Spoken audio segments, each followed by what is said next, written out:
భారతదేశంలో నరేంద్ర మోడీ గారు ఆయుష్మాన్ భారత్ పేరుతో ఎన్నో కార్యక్రమాలు చేయడం జరుగుతుంది. అందులో భాగంగానే పిఎం బీజేపీ అంటే పిఎం భారతీయ జన ఔషధి పర్యవేక్షణ కార్యక్రమం. ఇందులో భాగంగానే జన ఔషధి మెడికల్ స్టోర్లను ఫామ్ చేయడం జరుగుతుంది. అయితే ఈ యొక్క జన ఔషధి కార్యక్రమం కింద పెట్టే ఏ యొక్క మందుల షాపులలో కూడా ఈ యొక్క ముఖ్య ఉద్దేశం ఏంటంటే బీపీపీఐ డిసిగ్నేషన్ పొందినటువంటి మెడిసిన్స్ని మాత్రమే ప్రొవైడ్ చేయాలి అతి తక్కువ ధరకు. కానీ ఇక్కడ జరుగుతుంది ఏంటంటే ప్రతి ఒక్క జనరిక్ మెడికల్ స్టోర్లో కానీ ఎక్కడైనా పోయి మీరు అడిగారంటే బీపీపీఐ గుర్తింపు ఉన్నటువంటి మెడిసిన్ని ప్రొవైడ్ చేయమంటే ఏ యొక్క మెడికల్ షాప్లో ఉండవు. మరి ఈ క్వాలిటీ మెడిసిన్ అంతా ఎక్కడ వెళ్తుంది? స్క్రాప్ అంతా వచ్చి ఇక్కడ ఎందుకు ఉంది? దీని మీద ఏ రోజైనా కానీ ఏ ఒక్క అధికారి అయినా కానీ పర్యవేక్షించి ఈ జనరిక్ మెడికల్ స్టోర్లలో జన ఔషధికి సంబంధించినటువంటి స్టోర్లలో ఎక్కడైనా కూడా ఎందుకు ఈ మీద యాక్షన్ తీసుకోవడం లేదు? ఇది ఒక పెద్ద స్కామ్. ఈ యొక్క బీపీపీఐ మెడిసిన్స్ అన్ని ఎక్కడికి వెళ్తున్నాయి? మరి దీన్ని ఎవరు అడిగేవాళ్ళు లేరా? సరే, ఈ మధ్య రీసెంట్గా 18 కేంద్రాలను ఏర్పాటు చేస్తున్నాము అని చెప్తున్నారు. సరే, బాగానే ఉంది. ఈ 18 కేంద్రాల్లో కూడా ఈ బీపీపీఐ సంబంధించిన మెడిసిన్స్ ఉన్నాయా? వాటిని ఎంత మటుకు ప్రొవైడ్ చేశారు? ఆ క్వాలిటీ యొక్క మెడిసిన్ని జనాలకి తక్కువ ధరకు ఎంతమంది అందిస్తున్నారు? దీని మీద ఎవరు మాట్లాడుతున్నారు? ఎవరు అడిగేవాళ్ళు లేరు. కాబట్టి ఈరోజు పిఎం బీజేపీ అనే ఈ ప్రోగ్రాము బీజేపీ ప్రభుత్వానికి లెక్క దన్నుకునేదానికి పనికొస్తుంది తప్ప ప్రజల యొక్క ఆరోగ్యాన్ని కాపాడే దిశగా ఏ కోశాన పనిచేయలేదు. పిఎం బీజేపీ అంటే భారతీయ జన ఔషధి పర్యవేక్షణ కార్యక్రమం కాదు. భారతీయ జనతా పార్టీకి పనిచేసే ప్రోగ్రాం ఇది.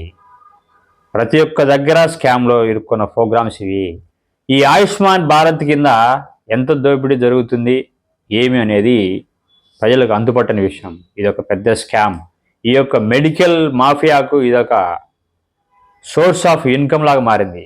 కాబట్టి దీనిపై నరేంద్ర మోడీ గారు పైన ఆలోచించి ఈ యొక్క ఫార్మాసిస్ట్ కంపెనీలకి బీపీఐ మెడిసిన్స్ను పోయే విధంగా చర్యలు తీసుకొని, అలానే మెడిసిన్ ప్రొవైడ్ చేయాలంటే ఒక ఫార్మాసిస్ట్ మాత్రమే మెడిసిన్ ప్రొవైడ్ చేయగలడు.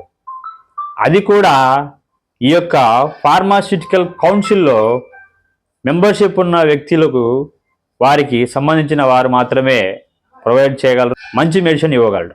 మరి అలాంటి మెడికల్ ఉండే ఫార్మాసిస్ట్ని ఈ యొక్క మెడికల్ స్టోర్లలో ఎందుకు నియమించలేకపోతుంది? ఎన్ని మెడికల్ స్టోర్లలో ఈ ఫార్మాసిస్ట్ కంప్లీట్ అయిన వాళ్ళు, ఈ ఫార్మా కౌన్సిల్లో మెంబర్షిప్ ఉన్న వాళ్ళు ఉన్నారు. మరి వీళ్ళన్నిటిని వెరిఫై చేసి చర్యలు తీసుకొని మంచి మెడిసిన్ అందించాలే కానీ ఈ యొక్క ఏదో మేము ఒక జన ఔషధి కేంద్రాలను ఏర్పాటు చేశాం, మెడిసిన్ అందుతుందని గాలికి వదిలేయకుండా వీటి గురించి పక్కాగా ఆలోచించాలని నరేంద్ర మోడీ ప్రభుత్వాన్ని మరొకసారి విన్నవించుకుంటున్నాం.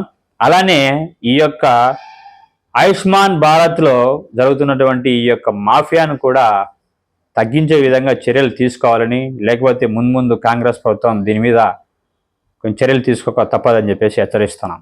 కాంగ్రెస్ పార్టీ బలవంగా నిర్ణయం తీసుకుంటుంది. ఇది మీ యొక్క బీజేపీ ప్రభుత్వాన్ని ఎండగట్టే దిశగా కఠినమైన చర్యలు తీసుకొని ఇదేని ప్రజల్లోకి తీసుకెళ్లి ఉద్యమాలు కూడా చేసే పరిస్థితి ఏర్పడకుండా ఉండాలంటే మీరు తక్షణం ఈ ఆయుష్మాన్ భారత్ ప్రోగ్రాం మీద అవినీతి జరగకుండా చర్యలు తీసుకోవాలని కాంగ్రెస్ పార్టీ హెచ్చరిస్తుంది. అలానే మన కడపలో ఉన్నటువంటి జన ఔషధి మన షాప్లో ఉన్నటువంటి మెడిసిన్ని మన డ్రగ్ ఇన్స్పెక్టర్ గారు, కడప జిల్లాకు సంబంధించిన డ్రగ్ ఇన్స్పెక్టర్ పర్యవేక్షించి ఆ యొక్క షాప్లో ఈ బీపీపీఏ సంబంధించిన మెడిసిన్స్ ఉన్నాయా లేదా అని చెప్పేసి ఒకసారి చెక్ చేసి ఒకవేళ లేకపోతే చర్యలు తీసుకోవాలని, ఈ విధంగా ఈ యొక్క జన ఔషధి షాపులని పర్యవేక్షించాలని కోరుకుంటున్నాం.